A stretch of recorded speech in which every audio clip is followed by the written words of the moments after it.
Mungkin ada kedepannya kan ini setiap tahun diadakan setiap bulan Juli ya. Kedepannya mungkin ada yang lebih besar lagi dibuka pesertanya lebih dari 80 mungkin ya. Ya, sebenarnya kita harapannya bukan hanya screening kalau bisa ya dok ya, sampai melakukan tindakan operasi apa itu. Mungkin kita harapannya itu, dan kita harapannya juga jangkauannya bisa lebih luas lagi. Dan bukan hanya RSCM, tapi rumah sakit karena Splash Center sudah ada banyak juga. Selain Jakarta, di sini ada di sini dan ada di sejauh kita di harapan kita, di Bandung juga ada, kemudian di Jogja ada, di Surabaya ada. Semuanya kita bergerak bersama-sama gitu. Ini pesertanya didominasi dengan anak-anak juga kah atau memang ada orang dewasanya juga atau gimana? Bervariasi, tapi memang dominasinya anak-anak. Tapi ada beberapa pasien-pasien yang sudah dewasa yang ingin dievaluasi ulang, ada juga. Oke. Sekitar usianya berapa tahun kalau yang untuk? Range-nya sih dari yang masih bayi sampai terakhir tadi saya ketemu ada 41 tahun tuh Oh, ada. wow. Oke. Jadi masih udah dioperasi semua, tapi masih belum puas.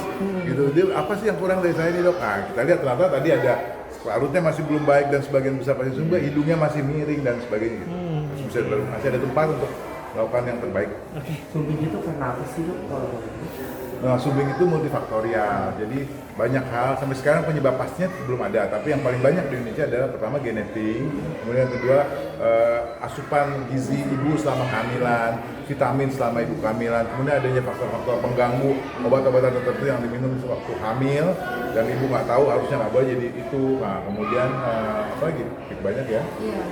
Jadi tidak ada Yang faktor pasti. satu faktor utama penyebab sumbing. Jadi multifaktorial, banyak sekali penyebabnya.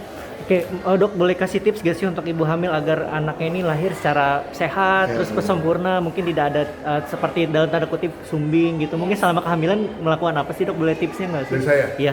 Melakukan antenatal care, kontrol ke dokter kebidanan untuk bisa yang penting diberikan suplemen gizi, kekurangan vitamin B ya paling banyak. Dengan baik, dan kehamilan itu juga sebaiknya dipersiapkan sebelum hamil gitu ya. Jadi multivitaminnya, jadi kehamilan dipersiapkan. Jadi kalau misalnya usia gitu, kadang-kadang faktor usia terlalu muda atau terlalu tua itu juga meningkatkan resiko.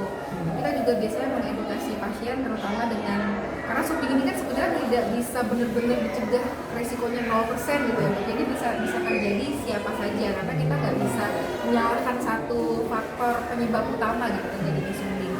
Jadi biasanya kita juga mengedukasi pasien apabila sudah punya anak atau riwayat genetik dengan sumbing. Nah, kita biasanya mengedukasi untuk benar dipersiapkan dengan baik kehamilannya supaya risikonya bisa ditekan. Jadi tidak terlalu tinggi, karena sejak dari faktor genetik aja sudah ada risiko. Dan kalau misalnya udah punya anak dengan sumbing, anak pertama sumbing, kita benar-benar edukasi persiapan kehamilannya. Jadi pasiennya juga udah tahu kalau misalnya mau punya anak lagi, walaupun semuanya sudah dikontrol, tapi ada faktor genetik yang tidak bisa dikontrol. Jadi sudah tahu dari awal ada berapa persen peningkatan risiko untuk anak berikutnya sumbing. Tapi bukannya tidak mungkin anaknya sehat ya dok ya, kedua ketiganya, tapi yang penting adalah edukasi. Berapa persen sih dok kemungkinan anak yang punya kelainan genetiknya sumbing untuk melahirkan anak memang juga sumbing gitu? Berapa persen sih dok mempengaruhinya? Ya kan bervariasi, tapi yang pernah saya baca ya di 17% sampai 20%. Jika anak pertama sumbing, anak kedua tinggal semua lagi. Oke. Thank you dok. Oke, baik.